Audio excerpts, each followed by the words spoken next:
Yes, friends. SBI PO prelims. Question paper number 805. Yes, welcome. Chudam Dandi. The health minister dash the need to make the laparoscopic surgery available to the common people. Laparoscopic surgery common people కూడా అవైలబుల్గా ఉండాలి అని health minister గారు దాని యొక్క అవసరాన్ని చాలా గట్టిగా చెప్పాడు. ఒక విధంగా చెప్పాలంటే ఎంఫసైజ్డ్ అనొచ్చు. ఎంఫసైజ్డ్ అంటే చాలా బాగా చెప్పాడు, లేదా స్ట్రెస్డ్ అని కూడా అనొచ్చు, లేదు దాని ఇంపార్టెన్స్ను బాగా తెలియచేశాడు కాబట్టి అండర్ స్కోర్డ్ అని కూడా అనొచ్చు. ఎస్, అంతేకాకుండా to make the laparoscopic surgery available to the common people and అన్నాడు. టు మేక్ అన్నాడు కాబట్టి ఈ అండ్ తర్వాత కూడా V1 కావాలి నాకు. సో దాని యొక్క రీచ్ని ఏం చెయ్యాలయ్యా అంటే వైడెన్ చెయ్యాలి. లార్జర్ చేయలేం, రిస్ట్రిక్ట్ అస్సలు చేయకూడదు. అవసరం అన్నాక రిస్ట్రిక్ట్ ఎలా చేస్తాం? సో దట్ మనం ఏం చేయగలం, దాన్ని వైడెన్ చేయగలం. ఒక్కసారి ఫస్ట్ ఆప్షన్ అప్లై చేసి చదువుకుందాం. The health minister underscored the need to make the laparoscopic surgery available to the common people and widen it's reach. Question number 2. ఇది చాలా ఈజీగా మీరు చెప్పగలరు. వెదర్ అనే పదం వచ్చాక వెదర్కి ఆబ్లిగేషన్సో వెదర్ క్రైసిస్సో కాదు, వెదర్ కండిషన్సే. ఆన్సర్ అయిపోయింది. ఒకసారి చదువుకుందాం.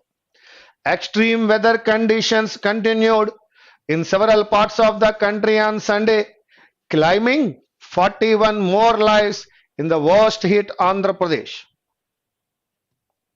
Question number 3. Yes.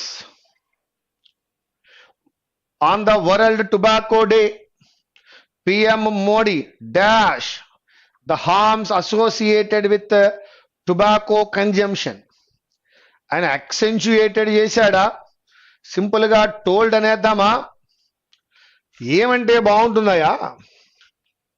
ఏ పదాన్ని అప్లై చేయాలి అంటే రెండోది కూడా. And pressed for reducing the trouble. Delight అంటే ఆనందం, తప్పు. ద ప్లేగ్ కాదు. ఎస్, రాబోయేటువంటి ప్రమాదాన్ని మెనాస్ అంట. కావున ఒక్కసారి మనం 4th one అప్లై చేసి చూద్దాం. On the World Tobacco Day, PM Modi highlighted the harms associated with tobacco consumption and pressed for reducing the menace. ఆ మెనాస్ రిస్క్ ని ఎలా రిడ్యూస్ చేయాలి అనే విషయాన్ని చూస్తున్నాడు. Next one. The visit will focus on dash పక్కన సస్టైనబుల్ డెవలప్మెంట్ అన్నాడు. So that my dear friends, మోడర్నైజేషనా, న్యూనెస్ కాదు, ఇన్నోవేషనా, మోడిఫికేషనా? మోడర్నైజేషనా, ఇన్నోవేషనా, మోడిఫికేషనా? క్లారిటీ లేదు. The visit will focus on sustainable development, urban development and scientific research with both countries exploring ways to dash mutual exchanges. వాటి మధ్య ఉన్నటువంటి మ్యూచువల్ ఎక్స్చేంజెస్ ని రిడ్యూస్ అంటే తగ్గించుకుందాం అనుకుంటాయా? కాబట్టి 5th one కాదు. ఎస్, ఎన్హాన్స్ చేసుకుందాం అనుకుంటాయి. కావున we can go with stagnation, sustainable development అనలేనండి. So that innovation, sustainable development, urban development and scientific research with both countries exploring ways, మార్గాలను అన్వేషిస్తున్నాయి to enhance mutual exchanges. So that, my dear friends, I am going with the 3rd option. However, the proposed bill does not include the 2 crucial provisions for taking compliance of the landowner, for taking accord of the landowner, denial కాదు, dissent కాదు, for taking consent of the landowner. landowner యొక్క consent, accord, compliance అంటే 3 కూడా కరెక్టే. And the social impact assessment of the what? Movement or displacement? It is about the land కాబట్టి అది movement కాదు, అది shift కాదు, that is a displacement. However, the proposed bill does not include the two crucial provisions for taking consent of the landowner and the social impact assessment of the displacement. అంటే ఆ bill ఏమిటయ్యా తెలియాలి యాక్చువల్గా. ఇటువంటిది మనకి ఎగ్జామ్లో ఎందుకు ఇవ్వడంటే నీకు ఆ బిల్లు గురించి తెలియనప్పుడు ఆ బిట్ ఆన్సర్ చేయడం చాలా కష్టం. అటువంటిది ఎగ్జామినర్ ఎందుకు ఇస్తాడు అంటే ఆ యొక్క వాక్యంలోనే నీకు ఫుల్ క్లారిటీ ఉండాలి. ఏంటి ఆ బిల్లు తెలుసా నీకేమైనా అంటే లేదు. ఎస్, 2013లో ఈ ల్యాండ్ని ఎక్వైర్ చేయడానికి ఒక బిల్ తీసుకొచ్చారు. ఆ బిల్ ప్రకారం ఇక్కడున్న ల్యాండ్ ఓనర్ దగ్గర తీసుకుని దీనికి సరిసమానమైన ల్యాండ్ మరొక చోట ఇవ్వచ్చు. దీనికి ల్యాండ్ ఓనర్ యొక్క కన్సెంట్ ఉండాలి, దాన్ని పట్టించుకోలేదు. రెండోది సోషల్ ఇంపాక్ట్ ఏమిటి, ఇక్కడ ఉన్న 600 కుటుంబాలు మరెక్కడికో పోయి 600 కుటుంబాలు ఇంకో చోట వెళ్తే దాని వలన ఇక్కడ సోషల్ ఇంపాక్ట్, కొత్తగా ఏ ప్రాంతానికైతే వెళ్తున్నారో అక్కడ సోషల్ ఇంపాక్ట్ గురించి వాళ్ళు పట్టించుకోలేదు. ఆ డిస్ప్లేస్మెంట్ గురించి కూడా వారు ఏమీ పట్టించుకోలేదు. ఇది యాక్చువల్గా 2013లో యూపీఏ 2 గవర్నమెంట్లో ఉన్నటువంటి ల్యాండ్ ఎక్విజిషన్ బిల్లుకి సంబంధించిన మ్యాటర్. ఆ విషయం తెలియకుండా చేయడం కష్టం కదా. ఆ విషయం మనకి ఎందుకు తెలియాలి, తెలియవలసిన అవసరం లేదుగా. ఇదేమి జనరల్ నాలెడ్జ్ ఎగ్జామ్ కాదు కదా, ఇంగ్లీషే కదా. కాబట్టి ఇటువంటి బిట్లని మనం ఎక్స్పెక్ట్ చేయని అవసరం లేదు. కానీ yes, taking consent of the land owner. నీకు అనిపిస్తుంది అదే మాస్టర్ మీరు ఈజీగా ఆన్సర్ చేశారు, మాకేమో అంత అర్థం అవ్వలేదు. ఎందుకు అర్థం అవ్వలేదు నీకంటే ఆ బిల్లు గురించి తెలియకపోవడం వల్ల. కానీ బిల్లు గురించి తెలిసి ఉండాలి నేను అనట్లా, బిట్ ఇవ్వడం తప్పు. అటువంటి బిట్ రాంగ్. ఎందుకంటే దీనికి ప్రీవియస్గా దాని మీద నీకు నాలెడ్జ్ ఉండాలి, నాలెడ్జ్ ఉంటేనే చేయగలవు. ఆ విధంగా ఇవ్వడు. ఆ వాక్యం ఫుల్ నాలెడ్జ్ నీకు ఇచ్చేలాగా ఇచ్చే అడుగుతూ ఉంటాడు. కాబట్టి డోంట్ ఫియర్. అలాగే మిత్రమా, అండర్ కార్పొరేట్ సోషల్ రెస్పాన్సిబిలిటీ స్కీమ్లో భాగంగా శ్రీధర్ సిసి వారు ఆన్లైన్ క్లాసెస్ ఫ్రీగా క్లాసెస్ కండక్ట్ చేస్తున్నారు. ఆ క్లాసెస్లో ఇంగ్లీష్ క్లాసెస్ ఎస్ చివరికి వచ్చేసి ఉన్నాయి. అందులో మనం 3 విభాగాలుగా విభజించుకుని ముందుగా గ్రామర్ నేర్చుకున్నాం. That is introduction, tenses, voice, reported speech, degrees of comparison, simple, complex, compound, prepositions. ఇన్ని గ్రామర్ టాపిక్స్ అనేవి చాలా ఈజీ మెథడ్స్లో టిప్స్ తోటి టెక్నిక్స్ తోటి నేర్చుకున్నాం. అవర్స్ టుగెదర్ అయితే సబ్జెక్ట్ ఉండదు, మినిట్స్లోనే ఉంటుంది. అదొకటి నేర్చుకున్నారు. ఆ తర్వాత ఇమీడియట్గా phrasal verbs, idiomatic expression, confusing words, one word substitution, అదేవిధంగా బ్యాంకింగ్ ఎగ్జామినేషన్లో వచ్చేటువంటి సినానిమ్స్ కొద్దిగానే నేర్పుకున్నాను. వాటిని కూడా మీరు చూడవచ్చు. వాటి తర్వాత ఒక రీడింగ్ కాంప్రిహెన్షన్ చేయడానికి గల మెథడ్స్ నేర్పుకున్నాను. అలాగే రీడింగ్ కాంప్రిహెన్షన్ మెథడ్స్ తర్వాత ఫిల్లర్స్ ఒక 110 ఫిల్లర్స్ చేస్తున్నాం. ఎర్రర్ లొకేషన్ ఒక 110 చేస్తున్నాం ఫ్రాజల్ రీప్లేస్మెంట్తో కలిపి. అలాగే క్లోజ్ టెస్ట్ కూడా చేస్తున్నాం. సో వీటన్నిటిని ఒకసారి ఫాలో అవ్వండి. అలాగే ఇంట్రడక్షన్లోను మరియు క్లోజర్లోను కూడా కంక్లూజన్లో కూడా చెప్పుకోవడం జరిగింది. ఎగ్జామినేషన్కి ఎలా ప్రారంభించాలి, ప్లానింగ్ ఎలా ఉండాలి, ఎలా చేయాలి అనే విషయాల్ని అందులో చెప్పడం జరిగింది. దాన్ని కూడా ఫాలో అవ్వండి. అలాగే చాలామంది అడుగుతున్నారు సుప్రభాతం గురించి. ఖచ్చితంగా సుప్రభాతం అనేది శ్రీధర్ సిసిలో ఉన్న ప్రతి ఒక్కరికి కూడా అందుతుంది. అన్ని రకాల రూల్స్ మీరు చూస్తారు, మీరు నేర్చుకుంటారు. దాని గురించి ఏ విధమైన వర్రీ అవసరం లేదు. ఇక పీడిఎఫ్ అంటారా, పీడిఎఫ్ వల్ల ఉపయోగం అయితే ఏమీ ఉండదు. నేను పీడిఎఫ్ని ఫుల్ ఇన్ఫర్మేషన్తో ఇవ్వలేదు. Because it is a secrecy. ప్లాగియారిజంని అవాయిడ్ చేయడానికి కేవలం రూల్ నెంబర్ మాత్రమే ఉంటుంది తప్ప రూల్ డిస్క్రిప్షన్ ఉండదు. కాబట్టి త్వరలో మీరు నా నుండి ఆ యొక్క సుప్రభాతం అనేటువంటి వీడియో చూస్తారు. ఒక 3 వీడియోల్లో దాన్ని ఎక్స్ప్లెయిన్ చేయడం జరుగుతుంది. దాన్ని ఖచ్చితంగా మీరు నేర్చుకుంటారు. ఇంకా long way to go. Don't fear and don't have any worry. It will be provided very soon. Thank you very much. Now you come to the question number 5లో ఉన్న ప్రాబ్లం మీకు చెప్పున్నాను. దీని గురించి 4 నాలెడ్జ్ అంటే ప్రీవియస్గా నీకు నాలెడ్జ్ ఉంటే కానీ దాన్ని నువ్వు చేయలేవు. కాబట్టి ఇటువంటి బిట్స్ ఫైనల్ ఎగ్జామినేషన్లో రావు. Question number 6. Yes, my dear friends, now I am going with reading comprehension.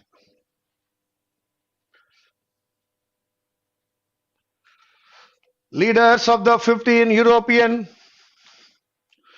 Union governments resolved to create an area of freedom, justice and security. Leaders of the 15 European Union governments resolved to create an area of freedom, justice and security across their national frontiers. This would make it harder for criminals to engage in cross-border crimes, which include trafficking in human beings, drugs, money laundering, and above all, keeping out hordes of bogus political asylum, that is refuge అని అర్థం అండి. శరణార్థులు ఉండేటువంటి ప్రాంతాన్ని ఎజిలం అంటాం. Seekers from poor countries, these illegal immigrants, immigrant అంటే ఆ దేశం నుండి ఈ దేశం వచ్చేవాడు, are seen essentially as economic migrants. The EU leaders have agreed on a 10-point plan to crack down on organized crime and create a common system for political asylum seekers. కాబట్టి UA leaders అందరూ కూడా ఒక common platform మీద ఒక అగ్రిమెంట్కి వచ్చారు. The aim is to strengthen the basic rights of some 320 million EU citizens on long-term non-European residents in the EU. This is also to ensure that the illegal immigrants do not exploit differing legal systems within the EU for their own ends. Different legal system ఉన్నప్పుడు immigrants ఆ legal సిస్టమ్ను use చేసుకుని escape అవ్వగలరు. Years of sustained migration to EU countries generally and Germany particularly has given the impression that the right to political asylum granted in Germany was practically a right to illegal immigration. అది ఒక illegal immigration గా వారు consider చేశారు. Okay, చూద్దాం. The West German government in pre unification years, అంటే unify అవడానికి ముందు, adopted generous laws related to political asylum, particularly to enable East Germans under communist rule to migrate to West జర్మనీకి రావడానికి there are some rules. In the process, thousands of North African Arabs, Iranians, Pakistanis, Sri Lankans, and citizens of black African countries exploited these to enter Germany. ఆ rule base చేసుకుని ఇంతమంది జర్మనీలోకి enter అయ్యారు. The mounting abuse of the rules to asylum in Germany, ఎప్పుడైతే జర్మనీలో rules అన్నిటినీ కూడా violate చేస్తున్నారో, the Benelux region and Britain sparked a debate on a new policy on aliens. దూరం నుంచి వచ్చిన వాళ్ళని aliens అన్నాడు. In Germany, the right of asylum is guaranteed in the constitution. In other EU states, granting asylum is at the discretion of the local immigration authority. Under the proposed reforms, all the EU states will have common asylum and immigration laws. With the unification of Germany and the collapse of the Soviet Union and communist rule in Eastern and Central Europe, migration to Western Europe began in earnest. Chala ekkuga. The crisis were immensely compounded, perigipoyayi, in the early 90s by the advent of ethnic and civil wars in the Balkans. Nearly 7 to 8 million foreigners live in Germany, 9 to 10% of its population. In France, about 5%. A quarter of them are from neighboring EU states. The largest single ethnic minority in Germany are the Turks, who now number nearly 2 million, and over half of them are born in Germany. The second largest ethnic minority comes from former Yugoslavia, and this numbers over 1 million. There are about 20,000 people of Indian origin in Germany, mainly professionals and students. The illegal migrants, poverty and dependence on social welfare facilities have triggered much racism and xenophobia. Xenophobia ante strangers nu chusi bhayapadadam in most European societies. In France, Italy and Austria, the illegal immigrants have triggered a major debate about race issues. With the rising tide of racism, రోజు రోజుకి పెరుగుతోంది. Right wing xenophobic political groups and parties have made impressive electoral gains in recent elections. దీన్ని political parties తమ political gain కోసం use చేసుకున్నాయి. The proposed cooperation between 15 member states on justice and home affairs may pave the way for pan-European cooperation and integration and could diffuse, తగ్గించడం, xenophobic tensions. The EU leaders have made a commitment to fight serious organized crime and pledged practical steps to boost cooperation across the EU between the police and the prosecutors. A silver lining on the horizon. ఇంత ప్రాబ్లంలో కూడా ఒక silver line కనబడుతోంది. ఇంత dark లో కూడా ఒక silver line కనబడుతుంది. Is that a vast majority of the illegal immigrants are young and are in a fast growing European continent, where if the present demographic European continent లో ముసలి వాళ్ళు ఎక్కువ, వచ్చిన వాళ్ళందరూ కుర్రవాళ్ళే. అది కొంచెం యంగ్ రావడం వల్ల అది దాన్నే సిల్వర్ లైనింగ్ అన్నాడు, ఒక పాజిటివ్ సైన్ అది. There will be more pensioners than tax payers in the next few decades. ఎక్కువ పెన్షనర్స్ ఉంటారు. Experts point out that with the proposed expansion of the EU, the mass migration from eastern and central Europe to western Europe may continue unabated. ఆగకుండా అది ఇంకా continue అవుతూనే ఉంటుంది. The foreigners on their part are expected to fully integrate with host communities and restore West European values, living standards and social conventions. But this will happen only with the emergence of the second and third generation of migrants, who will increasingly identify themselves with the indigenous population.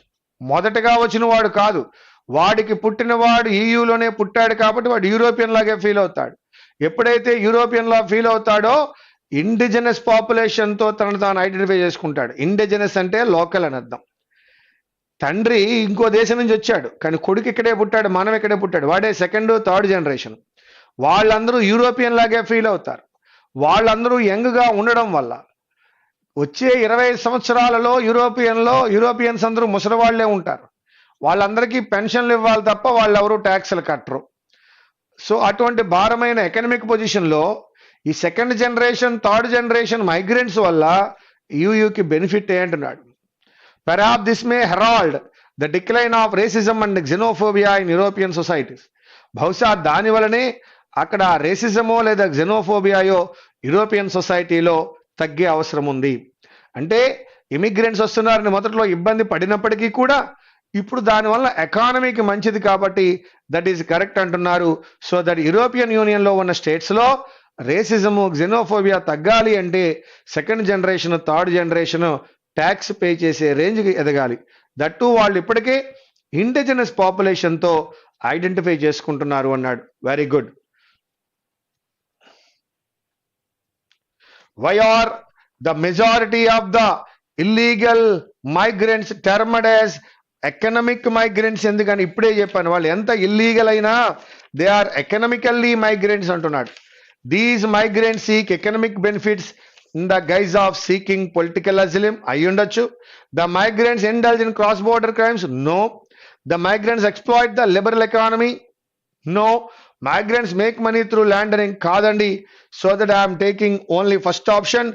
These migrants seek economic benefits, so that they are called economic migrants. Question number 7, మిత్రమా. What has promoted the EU to make drastic changes in the system of granting political asylum? ఎందువలన EU అంత విపరీతమైనటువంటి మార్పులు తీసుకురావాల్సి వచ్చింది? To create an atmosphere of freedom, fraternity and liberty? పదాలు ఎక్కడా లేవు. To prevent the pillaging of their economy? No. To check the increase in crime? No. To ensure a uniform code of law for their own citizen? No. A deluge of illegal migrant. Deluge అంటే flood, విపరీతమైన flood రావడాన్ని deluge అంటాడు. Illegal migrants విపరీతంగా వచ్చేయడంతో వాళ్ళు విపరీతమైన మార్పులు కూడా తీసుకొచ్చారు. ఎక్కువ మంది ఇల్లీగల్గా EUలోకి ఎంటర్ అవుతున్నారు కావున they have come with drastic changes. That is the 5th option. Question number 8. Which of the following statements are responsible for aggravating the crisis of illegal migration? Illegal migration పెరగడానికి గల కారణాలు ఏమిటి అంటున్నాడు. 1.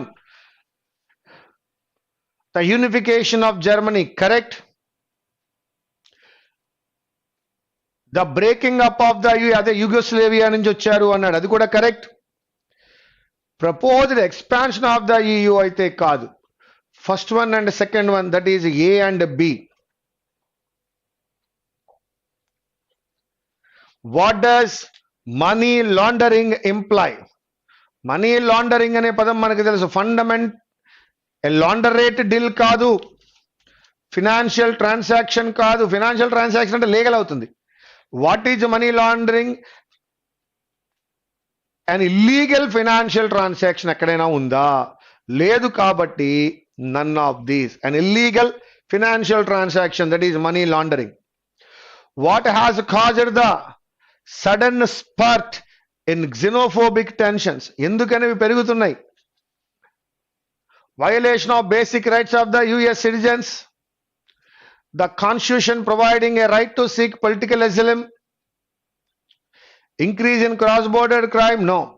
కాదండి. The unceasing influx, వచ్చేస్తున్నారు ఆగకుండా, unceasing, ఆపలేని విధంగా influx of illegal migrants in the EU member states. విపరీతంగా ఎవడెవడో వచ్చేయడంతో ఆల్రెడీ ఉన్నటువంటి EU పీపుల్కి ఒక xenophobic టెన్షన్ వచ్చింది. ఎవరయ్యా వీళ్ళందరూ, ఎక్కడి నుంచి వస్తున్నారు? That is the fourth option. Unceasing influx of illegal migration.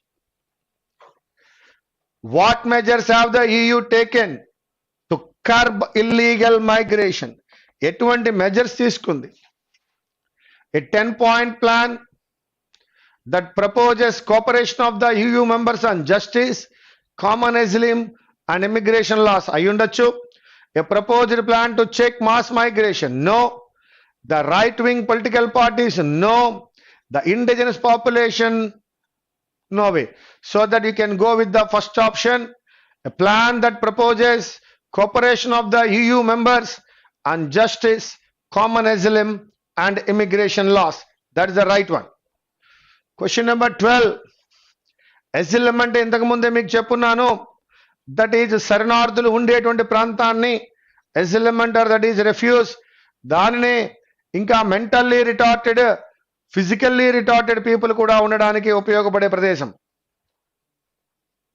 13th one, compounded the problems అన్నాడు. ప్రాబ్లమ్స్ ఇంకా పెరిగాయి అని వాడి ఉద్దేశం. That is వర్సెండ్. డెఫ్యూజ్ అంటే లేకుండా చేయడము అని అర్థము. డెఫ్యూజ్ అనే పదానికి దాన్ని డిస్కరేజ్ చేయడము అనే అర్థం వచ్చింది. కావున దాని ఆపోజిట్ వర్డ్ కావాలి. That is boosting. 15th question లో చాలా ఎర్నెస్ట్ గా జరుగుతోంది అన్నాడు. అంటే చాలా వేగంగా జరుగుతోంది అని అర్థము. అంత వేగంగా జరుగుతున్న దానికి ఆపోజిట్ కావాలి అంటే స్లగ్గిస్ట్. ఆస్టెన్సిబుల్ అన్నాడు. దట్ మీన్స్ పాంపస్ అని అర్థం అమ్మ. మిగతా పదాలు మీకు తెలుసున్నవి. Feasible, diversified, practical, special, variegated. ఏ రెండు పదాలు ఇక్కడ సూటబుల్లో చూద్దాం. నన్ను లేదు. Yes, experts recommend more feasible financial planning అయి ఉండదు. More diversified financial planning to keep returns ahead of inflation. Inflation కంటే ఎక్కువగా ఉండడం కోసం అయి ఉండొచ్చు. ఎస్, ఫీజిబుల్ అండ్ ప్రాక్టికల్ అనలేం. సెకండ్ ఆప్షన్ పోయింది. స్పెషల్ ఫైనాన్షియల్ ప్లానింగ్ అసలు కాదు, డి పోయింది. టఫ్ ఫైనాన్షియల్ ప్లానింగ్ కాదు, ఈ లేదు, ఈ లేదు, డి లేదు, సి లేదు. ఖచ్చితంగా డి లేదు. కాబట్టి ఇంకా మిగిలింది ఎవరయ్యా అంటే B and F. That is diversified and variegated.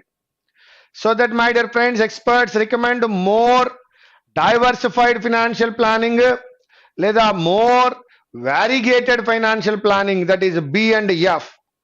Special financial planning అనలేం కావున ఫస్ట్ ఆప్షన్, థర్డ్ ఆప్షన్ పోయాయి. టఫ్ అనలేం కావున ఫోర్త్ ఆప్షన్ పోయింది. ప్రాక్టికల్ ఫినాన్షియల్ ప్లానింగ్ కాదు, ఫీజిబుల్ కాదు కాబట్టి సెకండ్ ఆప్షన్ పోయింది. ఇంకా ఎవరు మిగిలారయ్యా నీ దగ్గర అంటే ఎలిమినేషన్ లో బి అండ్ ఎఫ్ మిగిలింది. That is diversified or variegated. 17. Same panel ఏం చేస్తుందయ్యా అంటే సజెషన్ ఇస్తుంది. ప్యానల్స్ ఐడియాస్ కాదు. The government is unlikely to accept Varma panels suggestions. Suggestion లాంటి మరొక పదం ఏమైనా ఉందా అంటే దట్ ఈజ్ రికమెండేషన్. ఒక కమిటీ సజెస్ట్ చేయవచ్చు లేదా రికమెండ్ చేయవచ్చు. అంటే both B and C, that is the third option. amid growing for a cut in interest, ఇంట్రెస్టులు పడిపోయాయి అనుకున్నప్పుడు ప్రజలలో ఏం మొదలైంది అంటే ఆందోళన మొదలైంది. ఆందోళన అని అనడానికి మన దగ్గరున్న పదం క్లామర్. ఎస్, క్లామర్ అనే పదాన్ని అప్లై చేశాను. టెన్షన్ పెరిగింది అనుకోవచ్చు కదా, టెన్షన్ కాదు, క్లామరే పెరిగింది. ఎమిడ్ గ్రోయింగ్ క్లామర్, రోజు రోజుకి ఆందోళన పెరుగుతోంది. మరి ఏతో సూటబుల్ గా కింద ఇచ్చిన ఆప్షన్స్ లో ఎవరున్నారయ్యా అంటే డిమాండ్ అనే పదం మాత్రమే ఉంది. దానికన్నా మంచి పదం ఏమైనా ఉందా అంటే యాంగ్జైటీ ఉంటే బాగుండేది. ఏ డి అనే పదం కరెక్ట్. ఎమిడ్ గ్రోయింగ్, పోనీ డి అండ్ ఎఫ్ ఉందా అంటే అది కూడా లేదు. డి అండ్ ఈ కాదు. ప్రాబ్లమ్ అండ్ అన్రెస్ట్ అంటే ఈ అండ్ ఎఫ్ కూడా కాదు. amid growing demand for a cut in interest, RBI's microeconomic review obliquely hinted that central bank had limited room to slash lending cost. కాబట్టి ఈ ఎలిమినేషన్ లో వెళ్ళినప్పుడు మనకి మరొక అవకాశం లేదు మిత్రమా, కేవలం ఏ అండ్ సి తప్ప. సో ఇక్కడ చాలా ఒకే విధంగా పదాలు ఇచ్చినప్పటికీ ఎలిమినేషన్ ద్వారా ఈజీగా చూడగలుగుతున్నాం. Delhi development authority has at least 500 flats lying vacant that have been, apartments అన్ని have been surrendered అందామా, లేదు. have been sanctioned అందాం. sanctioned తో ఎవరెవరు ఉన్నారు, ఎఫ్ ఒకటి ఉంది, సరెండర్డ్ ఉంది. have been surrendered under various actions కాదండి, హౌసింగ్ స్కీముల్లో దాన్ని ఆక్షనే ఇచ్చారనుకుందాం, దట్ ఈజ్ ఈ అండ్ ఎఫ్. వెరీ ఈజీ నాన్న, కింద ఉన్న ఆప్షన్ ప్రకారం చెప్పొచ్చు మనం. As of now, the project is still in the beginning stage అనొచ్చు, ఇనీషియల్ స్టేజ్ అనొచ్చు, ప్రైమరీ స్టేజ్ అని కూడా అనొచ్చు. కానీ ఏ సి ఉందా, అసలు ఏ లేదు. కాబట్టి సి తీసుకున్నాం. సితో ఎవరిని అప్లై చేయాలయ్యా అంటే ఇనీషియల్ స్టేజ్, ప్రైమరీ స్టేజ్. కాబట్టి కింద ఏ లేదు, కాబట్టి ఏ గురించి ఆలోచించవలసిన అవసరం లేదు. సి గురించి ఖచ్చితంగా ఆలోచించాలి.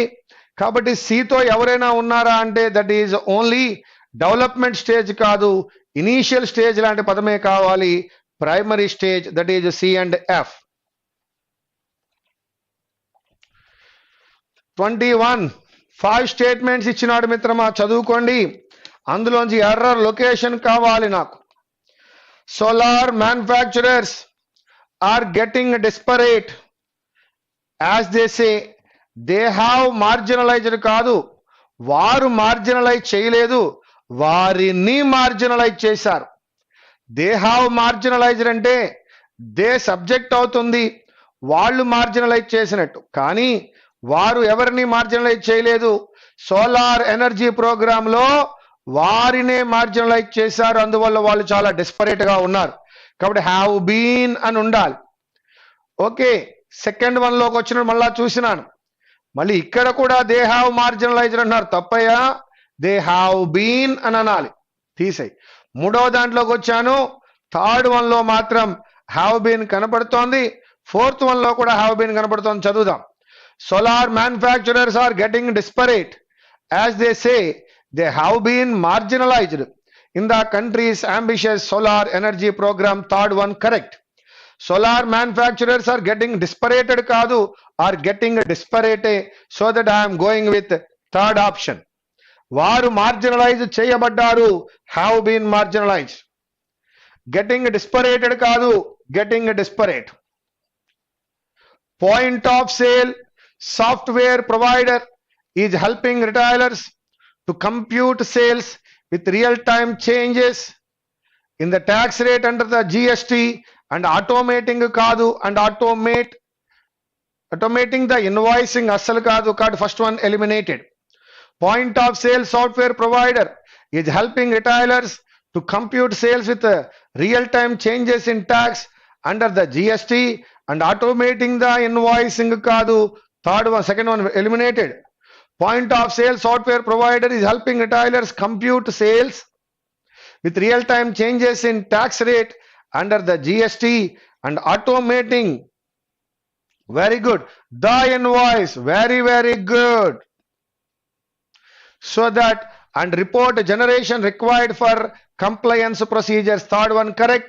Point of sale software provider is helping retailers compute sales with real-time changes in the tax rate under the మళ్ళా ఇన్వాయిసింగ్ అన్నాడు. ఇన్వాయిస్ అనేటువంటి ఏకైక పదం ఎక్కడుందా అంటే third one, that is the right one. 23. Ever since the Dalai Lama and his followers fled from అని అనక్కర్లేదు, fled Lhasa అమ్మ, కాబట్టి first one eliminated. Ever since fled in Lhasa కాదు, fled Lhasa, so second one కూడా eliminated. Yes, ever since the Dalai Lama and his followers fled Lhasa in 1959 to shelter in India కాదు, తీసేయండి, to take shelter. Fourth option. Ever since the Dalai Lama and his followers fled Lhasa in 1959 to take shelter in India, China has been implacably hostile towards the pontiff. So that fourth option, to take shelter. 24 Mitrama, the city of Charminar remains the city with the best quality of living in the country for the third consecutive year. Years kaadu.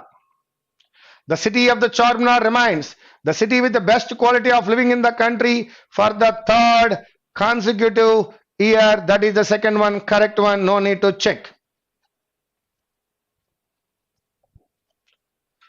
A video of baby monkey crying over the body of her mother killed by a road mishap kaadu, killed in a road mishap. Second one, a video of baby monkey crying over the body of her mother killed in a road mishap goes viral antunnadu. Goes viral kaadu, went viral. Second one తీసేయండి. A video of a baby monkey crying over the body of her mother killed in a road mishap went viral and was featured in top dailies across the world. That is correct. Third one is the correct one. Wow, the Reserve Bank of India.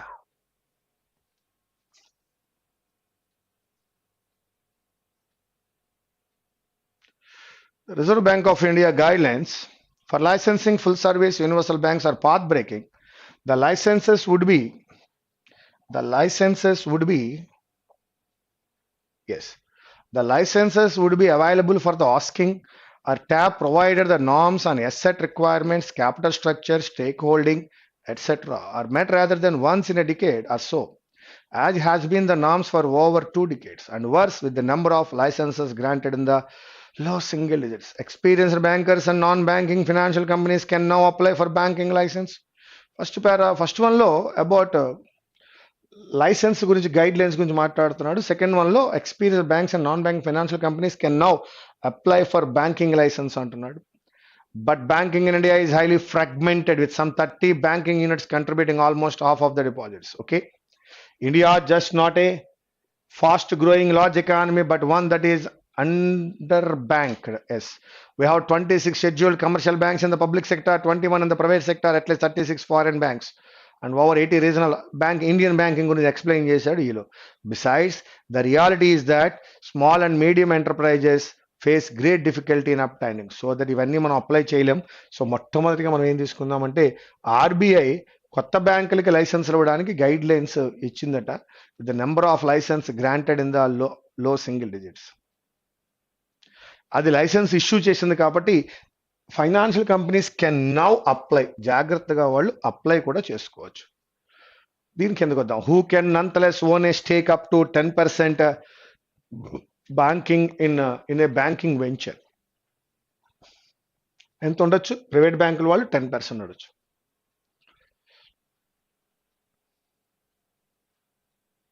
But banking in India is highly fragmented అనలేను.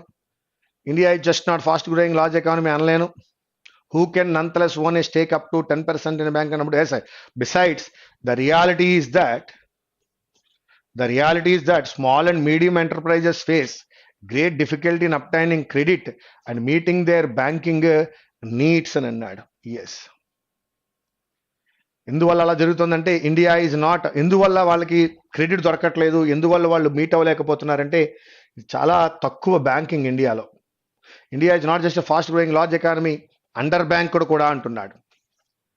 Under banked ఎలా అంటున్నాడంటే చాలా తక్కువ ఉన్నాయి అని చెప్పడానికి 26, 21 నెంబర్లు చెప్పాడు, చాలా తక్కువ ఉన్నాయి కాబట్టి అండర్ బ్యాంక్డ్.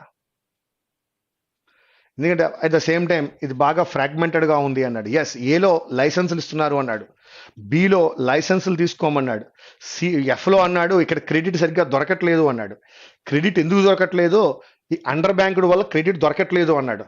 అండర్ బ్యాంక్డ్ అంటే ఇక్కడ చెప్పాడు 26, 36, 80 రీజనల్ రూరల్ బ్యాంక్స్ గురించి చెప్పాడు.